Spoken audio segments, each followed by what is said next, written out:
नमस्कार दोस्तों, मेरा नाम है विशाल और आप सबके लिए मैं लेकर आया हूं आज का business standard plus financial express analysis video. यहाँ पे बिजनेस न्यूज़पेपर्स, दो इंपॉर्टेंट बिजनेस न्यूज़पेपर्स के सारे इंपॉर्टेंट आर्टिकल्स को यहाँ पर कवर करेंगे, सबको एनालाइज करेंगे, बिल्कुल सिंपल लैंग्वेज में एक्सप्लेन करेंगे और सीखेंगे कि कैसे कॉज और इफेक्ट को एनालाइज करना होता है किसी भी न्यूज़पेपर के किसी आर्टिकल को।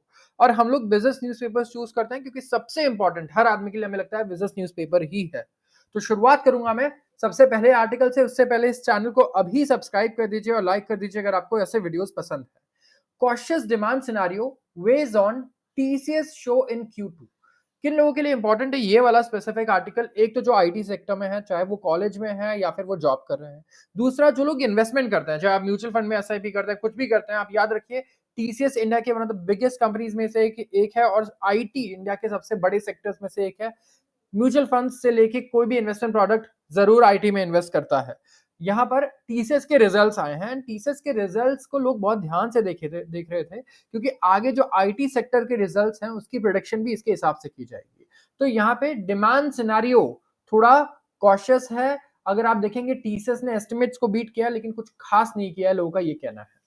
तो ग्लोबल जियोपॉलिटिकल कंडीशंस जितनी भी हैं, चाहे इसराइल वॉर गाजा को ले, चाहे आप रशिया यूक्रेन को ले, या फिर यूएस में होने वाले जो इकोनॉमिक्स अभी सिनारियोज हैं, जैसे चाहे महंगाई दर हो या ग्रोथ रेट हो, जीडीपी ग्रोथ रेट, इन सब के जो टेंशन और कंडीशंस है ना, इसकी वजह से डिस्क्रिशनरी स्पेंडिंग जो है कम रही है और टीसीएस को इससे थोड़ा नुकसान हुआ है, जिसकी वजह से इन्होंने मॉडरेट परफॉर्मेंस डिस्क्लोज किया है second quarter of financial year में। टीसीएस का देखिए मेजर काम कहां से आता है? बाहर से आता है। ये कंपनीज एक्सपोर्ट करती हैं सर्विसेज। ये सर्विसेज एक्सपोर्ट करती है अपनी उन कंट्रीज को जो यूरोप में है और जो यूएस में है और पूरी दुनिया भर में है। तो दुनिया में अगर अशांति थोड़ी बढ़ जाए तो इन्हें नुकसान होने लगता है, या दुनिया में ओवरऑल जीडीपी ग्रोथ रेट कम होने लग जाए तो इन्हें नुकसान होने लगता है। तो टीसीएस ने पोस्ट किया है करीब करीब 12,000 करोड़ का नेट प्रॉफिट, 11,900 करोड़ का नेट प्रॉफिट, जो 5% ज्यादा है पिछले क्वार्टर, पिछली बार से। एंड यहाँ पे रेवेन्यू अगर आप देखेंगे तो यहाँ पे हमें डिप देखने को मिला है करीब करीब 1.08% का। जो एस्टिमेट्स थे ब्लूमबर्ग कंसेंसस के रेवेन्यू के 64,177 करोड़ के, ये थोड़ा सा शॉर्ट एस्टिमेट किए हैं, लेकिन जो एंटिसिपेटेड प्रॉफिट था ये थोड़ा कम रहा है। यहाँ पे टोटल कॉन्ट्रैक्ट वैल्यू जो है मार्जिनली इंक्रीज हुआ है। कॉन्ट्रैक्ट वैल्यू में बता दूं क्या होता है कि आप किसी भी आईटी कंपनी में काम कर रहे हो तो आपको पता होगा कि इन्हें तो प्रोजेक्ट्स मिलते हैं, कॉन्ट्रैक्ट्स मिलते हैं कि आपको लेट्स से हमें सर्विस प्रोवाइड करना है 3 साल तक, 2 साल तक, 5 साल तक। तो ये कॉन्ट्रैक्ट जितने आज इन्हें मिलेंगे आगे उनकी रेवेन्यू उतनी बढ़ेगी। तो यहाँ पे भी मार्जिनल इंक्रीज है, बहुत ज्यादा इंक्रीज नहीं देखने को मिल रहा है हमें। जियोग्राफिकली अगर आप देखें तो नॉर्थ अमेरिका ने करीब $4.2 बिलियन का टोटल कॉन्ट्रैक्ट वैल्यू दिया है on segment wise banking, financial services and insurance. यहां से इन्हें $2.9 बिलियन के कॉन्ट्रैक्ट्स मिले हैं। तो यहां से सबसे ज्यादा इन्हें हमेशा कॉन्ट्रैक्ट्स मिलते हैं बैंकिंग से और फाइनेंशियल सर्विसेज से। आता है अगले आर्टिकल पे, economist caution on RBI growth optimism. अब इंडिया की जीडीपी की मैं बात कर रहा हूं। यहाँ पे हमारे देश की जीडीपी 7% की एक्सपेक्टेशन है एटलीस्ट आरबीआई की, ठीक है। एंड आरबीआई का कहना है कि जो ग्रोथ रेट है ये भी बढ़िया रहने वाला है, साथ में महंगाई दर भी कम होगी, ठीक है। लेकिन यहाँ पे इकोनॉमिस्ट एग्री नहीं कर रहे आरबीआई से। यहाँ पे थोड़ी सी डिसएग्रीमेंट है। यहाँ पे एक तो देखिए सबसे पहले तो जो मॉनेटरी पॉलिसी स्टैंड था वो न्यूट्रल हो गया, जो कि काफी बढ़िया न्यूज थी, ठीक है। एंड इन्होंने आउटलाइन किया कि थोड़े अपसाइड रिस्क है इन्फ्लेशन को लेकर के। एंड उसका रीजन भी वही है जो अभी हम डिस्कस कर रहे थे, टीसीएस के लिए जो परेशानी है, जैसे कि हमारा वेस्ट एशिया का conflict, geopolitical conflict, volatile international crude prices, वो भी जियोपॉलिटिकल कॉन्फ्लिक्ट की वजह से ही होता है ज्यादातर इस वक्त। तो फूड इन्फ्लेशन का जो इन्फ्लेशन प्रोजेक्शन है वो है 4.5%, जहां फूड और मेटल प्राइसेस जो है यहाँ पे थोड़ी अपटिक देखने को मिली है हमें। आरबीआई ने ग्रोथ पे पॉजिटिव आउटलुक दिया है। उनका कहना है कि स्टोरी हमारी इंटैक्ट है, हमारे फंडामेंटल ड्राइवर्स हैं क्या? एक तो कंजम्पशन, हम अच्छा खासा पैसा खर्च कर रहे हैं, सामान खरीद रहे हैं, और इसकी वजह से क्या हो रहा है? इन्वेस्टमेंट डिमांड भी बढ़ रहा है, कंपनीज को भी काफी फायदा हो रहा है। आरबीआई का जो ग्रोथ प्रोजेक्शन है 7.2% का है एंड सेकेंड हाफ के लिए जो है वो है 7.4% का। बल्कि जबकि अभी अगर आप देखेंगे नंबर्स तो थोड़े वीक आए हैं आरबीआई के प्रोजेक्शन से। तो इकोनॉमिक ग्रोथ तो हेल्दी रहा है, लेकिन कुछ अर्ली इंडिकेशंस आए हैं सॉफ्टनेस के मतलब थोड़ा सा स्लो डाउन देखने को मिला है ग्रोथ में। तो ऐसा नहीं कि ग्रोथ खत्म हो गई है, नहीं, लेकिन ग्रोथ थोड़ा सा कम हो रही है जो पहले था उससे। तो क्या ये बहुत टेंशन वाली बात है? नहीं, देखिए टेंशन वाली बात नहीं है, eventually we will grow, but yes, जो प्रोजेक्शंस हैं, क्या ये बिल्कुल एक्यूरेट है? यहाँ पे थोड़ी डिसएग्रीमेंट हो सकती है इकोनॉमिस्ट की। ज़्यादातर इकोनॉमिस्ट एस्टिमेट कर रहे हैं कि एफवाई 25 में ग्रोथ जो है वो आरबीआई की प्रोजेक्शन से तो कम रहेगा। ग्रोथ बढ़िया है, लेकिन ये एक्सपेक्ट कर रहे हैं ये 6.5% रहेगा इकोनॉमिस्ट, जहां आरबीआई एक्सपेक्ट कर रहा है 7.2 7.4%। केयर रिपोर्ट ने एस्टिमेट किया है एफवाई 25 जीडीपी ग्रोथ 7% पे, एंड जो चीफ इकोनॉमिस्ट हैं क्रिसिल के, वो कह रहे हैं 6.8% फॉर एफवाई 25। उनका ये कहना है कि इंपैक्ट रहेगा किसका, इंटरेस्ट रेट्स का और रिड्यूस फिस्कल स्टिमुलस का। दो चीजें, इस बार इलेक्शन ईयर भी था, तो फिस्कल स्टिमुलस मतलब जो सरकार पैसा लगाती है ना, इंडिया में जो इन्वेस्टमेंट होता है वो थोड़ा सा कम रहा। एंड इलेक्शन ईयर ये हर बार इंपैक्ट होता ही है, क्योंकि पूरा साल, एक साल मिलता भी नहीं है गवर्नमेंट को अच्छे से रूल करने के लिए। साथ में आप देखेंगे एक और प्रॉब्लम है इंटरेस्ट रेट्स। ब्याज दर जब थोड़े घटना शुरू होंगे तो मार्केट में पैसा ज्यादा बढ़ेगा। ब्याज दर, आप में से कितने सारे ऐसे लोग हैं जो अगर ब्याज दर कोई चीज, किसी चीज की 12% है और अगर वो आ जाए 10% पे, 9% पे, तो आप वो चीज ले लेंगे, राइट? या 10 से अगर वो 7% आ जाए तो आप जरूर लेंगे वो चीज। सो ऑफकोर्स मार्केट में कंजम्पशन बढ़ेगा, इन्वेस्टमेंट भी बढ़ेगा जब ब्याज दर घटेंगे, जो अभी नहीं हो रहा है। तो लास्ट ईयर जो था 8.2% का ग्रोथ था वन ऑफ में, जिसकी वजह से एफ आई 24 की जीडीपी काफी बढ़िया रही। एंड यहाँ पे इस तरीके की जो अभी एक्सपेक्टेशंस सेट हैं वो अचीव होना थोड़ा सा मुश्किल है, अगर 7.7% प्लस की जो एक्सपेक्टेशंस हैं। But we have to see, थोड़ा सा अभी सॉफ्टनेस आई है, but we can recover from here बहुत अच्छे से। यूएस में भी इलेक्शंस है, उसको लेके फॉरेन से जो एफडीआई आना है और जितने अभी इन्वेस्टमेंट आना है, यहाँ थोड़ा सा हमें इम्पैक्ट देखने को मिल सकता है। ये छोटा मोटा जो टर्मियल है ये हमेशा होता रहता है। आते हैं अगले आर्टिकल पे, और ये है यूएस के बारे में। अब देखिए यूएस का इन्फ्लेशन भी इंडिया को काफी इंपैक्ट करता है। यूएस में इन्फ्लेशन का डेटा आया एंड बहुत बढ़िया आया है। लोएस्ट लेवल पे वहां की महंगाई दर पहुंच गई सिंस फरवरी 2021। यूएस में जो कंज्यूमर प्राइसेस हैं वो स्लाइटली ज्यादा बढ़े हैं देन एक्सपेक्टेड इन सितंबर, लेकिन जो एनुअल इंक्रीज इन इन्फ्लेशन है ये सबसे कम रहा है मोर देन 3.5 सालों में। यस, तो US I think finally defeat कर चुका है इन्फ्लेशन को। एंड वहां ब्याज दर आपने देखा था पिछले महीने ही 0.5% कम किए गए थे। अनएक्सपेक्टेड है कि अब इस महीने होने वाला जो मॉनेटरी मीटिंग एमपीसी होगा, मॉनेटरी पॉलिसी कमेटी जो डिसीजंस लेगी, वहां 0.25 की जगह 0.5% रिड्यूस किया जाए। अब ऐसी एक्सपेक्टेशंस धीरे धीरे आ रही हैं, बढ़ रही हैं। तो वहां पे अब देखिए इस आर्टिकल में ना सीपीआई का ही डेटा लिखा हुआ है। पिछले 12 महीनों में कंज्यूमर प्राइस इंडेक्स 2.4% हो गया। अगर आप देखेंगे स्मॉलेस्ट था ईयर ऑन ईयर बेसिस पे जो राइज है, फॉलोड बाय 2.5% एडवांस इन अगस्त। तो जो इनका टारगेट था ये बिल्कुल वहीं पे है। एनुअल इंक्रीज इन इन्फ्लेशन जो है वो 9.1% पे था एक टाइम पे जून 2022 में, तो वहां से तो काफी नीचे आ चुका है। टारगेट जो है वो कितना था, 2% का। एंड इसके वजह से फेड ने क्या किया कि भाई देखो हम तो बढ़िया, इन्फ्लेशन तो ज्यादा बढ़ नहीं रहा है, तो अनयूजुअल लार्ज 50 बेसिस पॉइंट का रेट कट कर दिया, जहां स्टॉक मार्केट काफी खुश हुआ यूएस का। एंड उसके बाद हमने देखा है कि अभी भी स्टॉक मार्केट में यूएस में काफी ज्यादा एक्सपेक्टेशंस हैं एक और 50 बेसिस पॉइंट के रेट कट की। करीब 550 525 बेसिस पॉइंट्स का रेट हमें हाइक देखने को मिला था 2022 से 2023 के बीच में, जो बहुत ही बड़ा रेट हाइक था। तो इंडिया से भी हमें एक्सपेक्टेशंस होगी आरबीआई से कि जल्दी से इन्फ्लेशन हमारा कंट्रोल हो जाए और हमारे लिए भी रेट ऑफ इंटरेस्ट कम हो जाए, ताकि इकोनॉमी में स्टिमुलस भी आए, इकोनॉमिक ग्रोथ भी हमारी बेटर हो, एंड साथ ही साथ हमारे थोड़े खर्चे भी कम हो जाएं। और Tesla gambles on black box AI for robo taxis. Tesla aim कर रहा है कि वो स्टन करे, चौंका दे अपने इन्वेस्टर्स को थर्सडे नाइट एक long awaited robo taxi unveil से। ये एक पोटेंशियल माइलस्टोन है डेकेड के बाद एलॉन मस्क, क्योंकि एक इनका अनफुलफिल्ड प्रॉमिस रहा है सेल्फ ड्राइविंग व्हीकल्स का, जो इन्होंने कहा था कि 2023 2024 तक आ जाएंगे, जो कि हमें दिखा नहीं आते हुए। तो ऑटो मेकर जो है ये वाइडली एक्सपेक्टेड है कि शोकेस करेंगे एक प्रोटोटाइप जिसे कहा जाता है साइबर कैब। तो ये रोड रेडी ड्राइवरलेस टैक्सी तो नहीं होगी, लेकिन इसे साइबर कैब कहा जाएगा। एंड कन्विंस किया इन्होंने रेगुलेटर्स को एंड पैसेंजर्स को of vehicle safety could prove much harder and take much longer. तो ये कन्विंस कर दिया इन्होंने इस चीज से वहां के रेगुलेटर्स को भी और लोगों को भी कि देखिए सेल्फ ड्राइविंग कार बनाने में हमें बहुत समय लगने वाला है। It's not very easy and बहुत ज्यादा टफ है, ये बहुत ही ज्यादा टफ। इनके मेन कॉम्पिटिटर्स देखिए कौन है। अल्फाबेट के वेमो।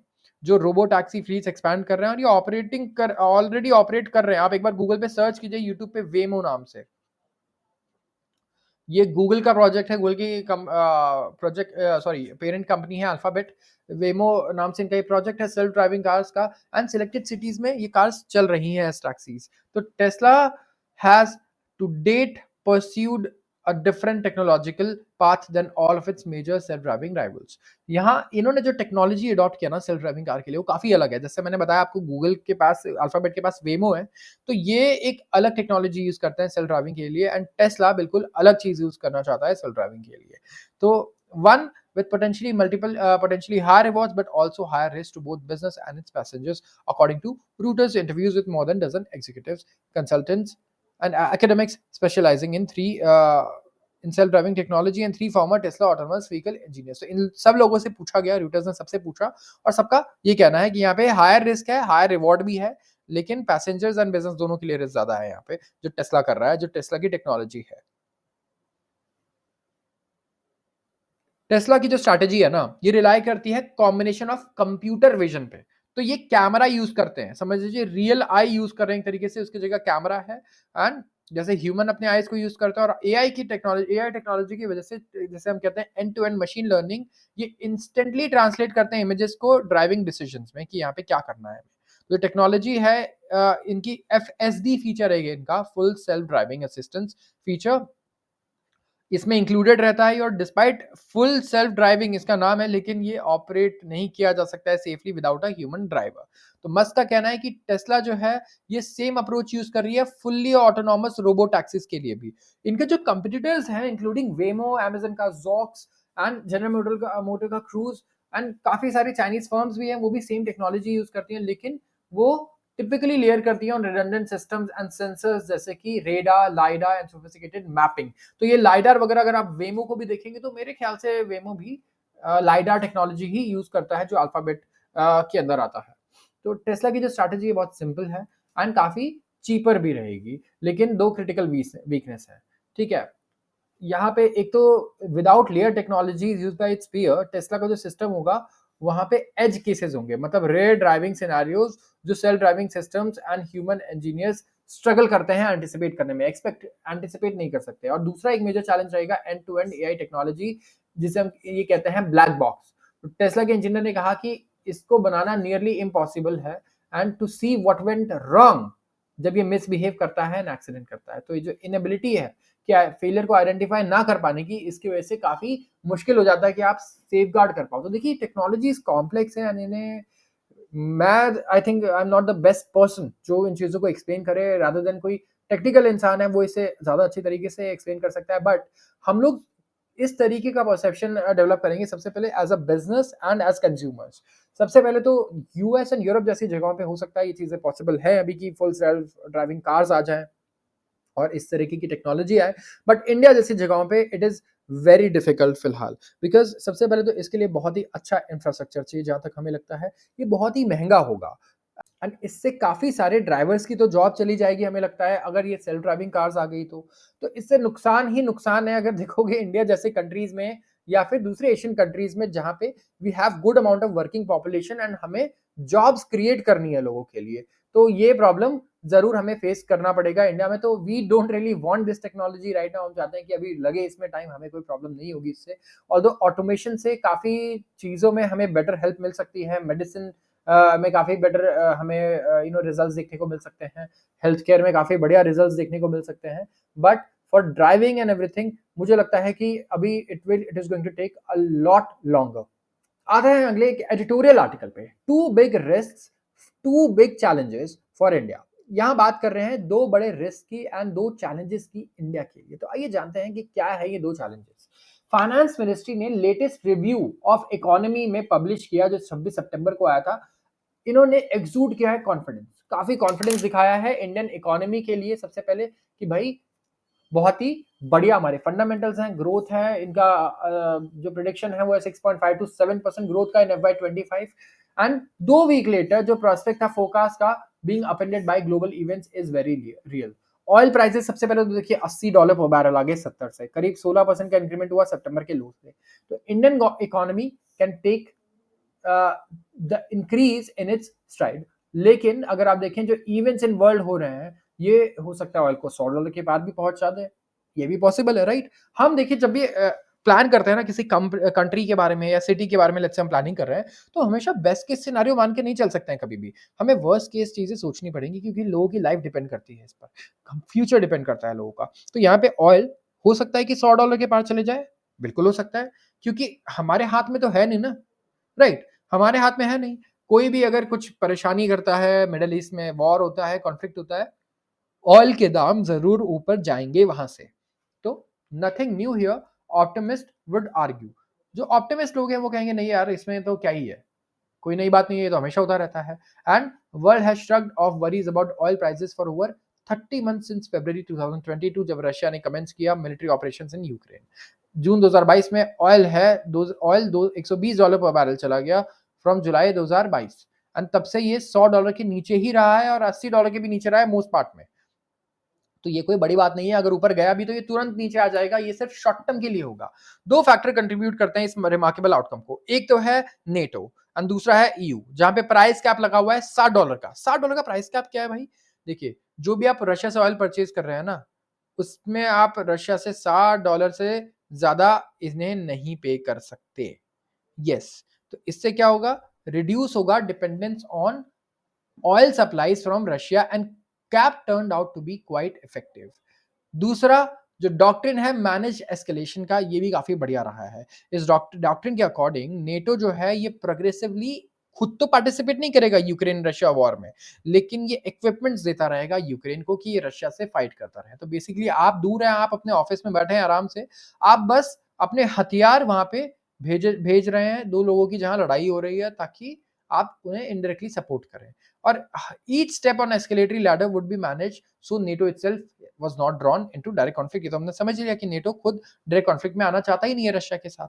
तो एस्केलेशन को मैनेज किया गया, जो वॉर है इसने डिरेल नहीं किया है वर्ल्ड की इकोनॉमी को, और जो सेम डॉक्ट्रिन है अप्लाई किया जा रहा है to conflict between Israel and Iran, the axis of resistance, जिससे हम कहते हैं कि ईरान हो गया, उसके proxies Hezbollah, Hamas and Houthis. और एक साल हो गए हैं करीब इस चीज को भी। एंड इजराइल अब देखिए ये हिजबुल्ला से फायर एक्सचेंज कर रहा है, लेबनान से भी कर रहा है इस टाइम पे, एंड ये जो एक्सचेंजेस है ये कन्फाइंड है to a narrow strip on the either side of border, जहां पे कैजुअलिटीज दोनों साइड पे देखने को मिल रही है हमें, ईरान में भी इजराइल में भी। तो देखिए ये तो हम खैर डेली पढ़ते हैं आजकल। तो मैनेज्ड एस्केलेशन, देखिए ये इन्होंने हाईलाइट करके लिखा है, मैनेज एस्केलेशन में हमेशा रिस्क होता है मिसकैलकुलेशन का, एरर का, जब आप मैनेज करके चलते हो तो। एंड ये जो इशू है यहाँ पे ऑप्टिमिस्ट हो सकता है कि गलती कर बैठे, कि मिसकैलकुलेशन या कोल्ड कैलकुलेशन जो है ये इजराइल के पार्ट पे हो सकता है। यहाँ पर अगर आप देखें सक्सेसेस जो इजराइल को मिले हैं हिजबुल्लाह के अगेंस्ट, तो ये बिलीव करते हैं कि टाइम आ गया है मिडल ईस्ट को बदलने का। एंड ये प्रोस्पेक्ट है ये खाली एस्केलेशन का नहीं है, बल्कि एक प्रोलॉन्ग्ड कैंपेन का है। तो ये बहुत लंबा एक कैंपेन हो सकता है, और अगर एक प्रोबेबल ट्रम्प विक्ट्री होती है नवंबर में, तो इसका मतलब इनका कहना है राइटर का कि रिस्क और ज्यादा बढ़ जाएगा। अभी ईरान का मिसाइल अटैक भी हुआ इसराइल पर, आप देख सकते हैं 100 से 120 मिसाइल्स इन्होंने छोड़े इसराइल पर। एंड ट्रम्प चाहते हैं कि इसराइल जो है वो ईरान की न्यूक्लियर फैसिलिटीज पर अटैक करे। जी हाँ, सबसे पहले तो यूएस को बिल्कुल नहीं पसंद कि ईरान के पास न्यूक्लियर वेपन्स आए, एंड ये चाहते हैं कि इजराइल अटैक करे इनके न्यूक्लियर फैसिलिटीज पे। वाइल ट्रम्प जो है ये may well be posturing in a run up to the polls early November, लेकिन ये फेमस है, ट्रम्प फेमस है देखिए ईरान के अगेंस्ट इनका जो हॉकिशनेस रहा है, एंड ये काफी ज्यादा स्ट्रांगली बिलीव करते हैं कि ईरान जो है काफी बड़ा डेंजर डेंजर पोज करता है यूएस को और उनके एलाइज को इन द मिडल ईस्ट में सबसे बड़ा डेंजर उनके लिए ईरान ही है। तो एक रिस्क ये भी है कि ट्रम्प अगर जीत गए तो यहाँ पे काफी कॉन्फ्लिक्ट क्रिएट हो सकते हैं बड़े। एंड एक तो ट्रम्प प्रॉमिस कर रहे हैं कि टैक्सेस वो कम करेंगे कॉर्पोरेशंस के लिए, इंडिविजुअल्स के लिए भी टैरिफ्स बढ़ाएंगे। टैरिफ्स मतलब जो इंपोर्ट ड्यूटी है वो इंक्रीज होगा, ठीक है, चाहे वो कोई भी कंट्री हो। एंड सब्सटैंशियल डीरेगुलेशन होगा, रेगुलेशन कम होंगे। तो यहाँ पे काफी जो इकोनॉमिस्ट हैं वो स्केप्टिकल है इन सारी चीजों को लेकर। उनका कहना है कि टैक्स कट कर दिया तो यूएस में डेफिसिट और बढ़ जाएगा, हमें और उधार लेकर के काम करना होगा, क्योंकि देखिए आप एज अ कंट्री ना, आप बोलो कि भाई देखो मैं टैक्स कट कर रहा हूँ, तो बेसिकली आप अपनी सैलरी घटा रहे हो, और अगर आप सैलरी घटा रहे हो तो खर्च कैसे करोगे? उधार लेके करोगे, फिर उधार को चुकाओगे कैसे? दूसरा उधार लेके, फिर उस उधार को चुकाओगे तीसरा उधार लेके। तो जितनी भी कंट्रीज टैक्स कट्स और ये फ्री में चीजें बांटने की बात करती हैं, वो यही करती हैं कि फिर वो अपने पब्लिक को उधार में डाल देती हैं, ठीक है? उनको बोला कि अरे पब्लिक को खुश कर दिया बोल करके कि अरे नहीं, हम तो आपसे पैसे लेंगे ही नहीं।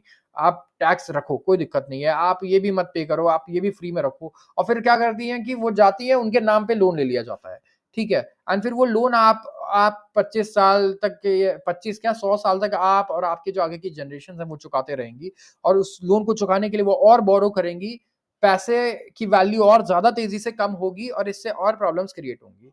तो यूएस में तो देखिए यही स्ट्रक्चर है, इस वक़्त यूएस मनी प्रिंट करता है इस तरीके से जैसे कि किसी के लिए उसकी कोई अकाउंटेबिलिटी है नहीं। An economist may have raised a howl but many American business leaders think that mister Trump has got it right. कई सारे लोग बिलीव करते हैं कि मिस्टर ट्रम्प जो है यहाँ पे सही डिसीजंस ले रहे हैं।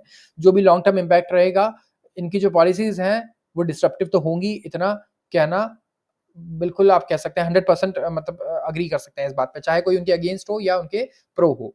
जो भी वो चीज़ें सोच रहे हैं करने के लिए अगर उन्होंने की तो डिसरप्शन आएगा शॉर्ट टर्म में, लॉन्ग टर्म में क्या होगा ये भगवान जानता है।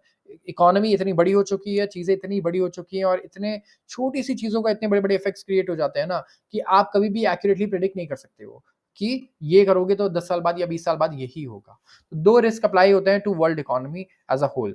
सबसे पहले तो 2 चैलेंजेस हैं that are specific to India. एक तो एफडीआई का चैलेंज है। इंडिया में ग्रोथ के लिए ना विदाउट एफडीआई ग्रोथ नहीं होने वाली। कितने साल तक हो जाएगी? जब तक एफडीआई नहीं आता, आप भूल जाइए कि हम लोग ग्रो कर पाएँगे अच्छे से। ठीक है? तो एफडीआई जो इनफ्लो आ रहा है माइनस एफडीआई आउटफ्लो करेंगे। तो ये फेल हुआ है बाय 28 बिलियन 2023-24 कंपेयर्ड टू 21-22। जो रिव्यू है वो कहता है कि यहाँ पे रिपैट्रिएशन हो रहा है प्रॉफिट्स का। ठीक है? And it is not a bad thing क्योंकि एश्योर करता है कि फॉरेन इन्वेस्टर्स जो है इनके पास एग्जिट रूट भी है जो ये प्रॉफिट कर रहे हैं उससे। लेकिन सिर्फ यही एक फैक्टर भी नहीं है। अगर आप देखिए इनफ्लो जो आ रहा है ना एफडीआई का, वो भी काफ़ी स्टीपली नीचे आया है from 85 billion to 71 billion dollars in 23-24 and the review है ये आर्ग्यू करता है कि FDI flows to emerging markets as a whole भी गिरा है। मतलब इंडिया जिस कैटेगरी में आता है ना उसको हम लोग बोलते हैं इमर्जिंग मार्केट्स। तो इंडिया कह रहा है देखो सिर्फ हमारे यहाँ थोड़ी गिरा है इनफ्लो, यह पूरा जो हमारा जिस कैटेगरी में हम आता है ना वहीं पे इन्वेस्टर्स का इंटरेस्ट कम हुआ है एंड इंडिया इसकी वजह से अफेक्टेड है थोड़ा। बट इफ अगर इंडिया पोजीशन कर रहा है अपने आप को कि वो ऑल्टरनेट है चाइना का, तो ये नहीं होना चाहिए यहाँ पर। आप देखिए पिछले 20 सालों में चाइना का एफडीआई का अगर आप डेटा देखेंगे तो आपको ये समझ में आएगा। तो काफ़ी कुछ एनालिस्ट जो हैं वो कंटेंट कर रहे हैं कि जो फॉल है ग्रॉस एफडीआई में वो इंडिया के बायलैटरल इन्वेस्टमेंट ट्रीटीज को स्क्रैप करने की वजह से भी हुआ है, जिसकी वजह से थर्ड पार्टी आर्बिट्रेशन और डिस्प्यूट्स जो थे वो सॉल्व हो जाते थे थर्ड पार्टी के थ्रू, बट वो अब नहीं हो पा रहे हैं जिसकी वजह से लोग इन्वेस्टर्स जो हैं वो इंटरेस्टेड कम है पहले से। तो चेंज है इसकी वजह से क्या हुआ है जो फॉरेन इन्वेस्टर्स हैं वो नर्वस हो गए हैं क्योंकि देखिए इंडिया का लीगल सिस्टम ऐसा है ना कि हर आदमी डरता है।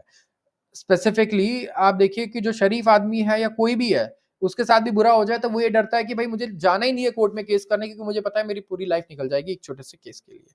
तो कंपनीज़ भी ऐसी सोचती हैं, बाहर की कंपनीज़ को आदत है कि वो यूएस में है, ऑस्ट्रेलिया में, यूरोप में है, जहाँ तुरंत-तुरंत डिसीजंस लिए जा रहे हैं, कोई भी प्रॉब्लम है तुरंत सॉल्व हो रहा है, इंडिया में 20 साल लग रहे हैं। तो इसीलिए ये चाहते हैं कि एक थर्ड पार्टी आर्बिट्रेशन हो डिस्प्यूट्स के लिए एंड यहाँ पे बायलैटरल ट्रीटी जब इंडिया ने ब्रेक कर दी ये खत्म कर दी, स्क्रैप कर दी, तो इससे ये एक पॉइंट इन्हें नर्वस बनाने लग गई है। तो ये एक वैलिड पॉइंट है एंड एफडीआई जो है वो नीचे आया है फॉर सेम रीजंस जिसकी वजह से प्राइवेट डोमेस्टिक इन्वेस्टमेंट भी नहीं हुआ है इंडिया में एंड ग्रॉस एफडीआई जो है वो रिबाउंड नहीं करता हुआ नज़र आ रहा है FY 25 के लिए भी। तो हमें यहाँ पे कंसर्न होना पड़ेगा इस चीज़ के लिए कि फॉरेन इन्वेस्टर्स इंडिया में आए एंड इन्वेस्ट करें। दूसरा चैलेंज क्या है वो है शॉर्ट टर्म नेचर का। ये है एफआईआईस का, फॉरेन इंस्टीट्यूशनल इन्वेस्टमेंट्स का, जिन्होंने 44 बिलियन इन्वेस्ट किया इंडिया में 2023-24 में। एफआईआई इन्फ्लोज जो है अप्रैल जून क्वार्टर में वो आया गिर करके हो गया है 6.3 billion dollars from 20 billion dollars in the same period पिछले साल। इतना ज़्यादा गिर गया, 14 बिलियन डॉलर कम हो गया है। तो एनालिस्ट कह रहे हैं कि वो इसलिए है क्योंकि इंडियन स्टॉक जो है वो ओवर वैल्यूड हो गए हैं। तो स्विच हो रहा है फंड्स का टू चाइनीज स्टॉक्स क्योंकि चाइना का वैल्यूएशन कम है, चाइना का मार्केट नीचे है, जो सस्ता होगा वो लेंगे ना लोग, जो महंगा होगा वो क्यों लेंगे? एनालिस्ट ये बोल रहे हैं। तो यहाँ पे जो कैपिटल फॉल है कैपिटल फ्लोज में combine with oil prices exceeding over 100, ये बेस्ट प्लेस नहीं है इंडियन इकोनॉमी के लिए।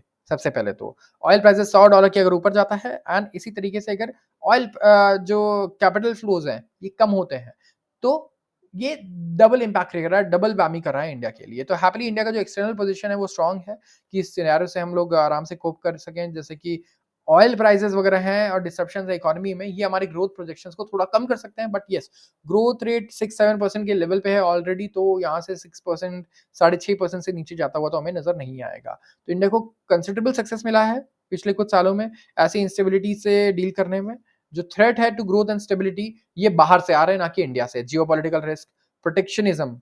प्रोटेक्शनिज्म क्या हो गया? जैसे कंट्रीज, यूएस जैसी कंट्रीज कह रही कि नहीं, हम तो बाहर वालों से हमें काम नहीं करना, हमें फायदा नहीं हो रहा है, हम यूएस में ही मैन्युफैक्चरिंग भी शुरू कर देंगे, जो कि बहुत इम्प्रैक्टिकल साउंड करता है। और एक है banking instability in the west, जो ऑयल प्राइसेस को लेकर के सबसे पहले तो हमारे पास मिडिल ईस्ट का क्राइसिस था, अब बैंकिंग इंस्टेबिलिटीज वेस्ट में है, जहां ब्याज दर वगैरह देखिए अब घटने क्योंकि शुरू हो गए, तो हमें नहीं लगता है कि वहां पे ज्यादा इंस्टेबिलिटी रहने वाली है।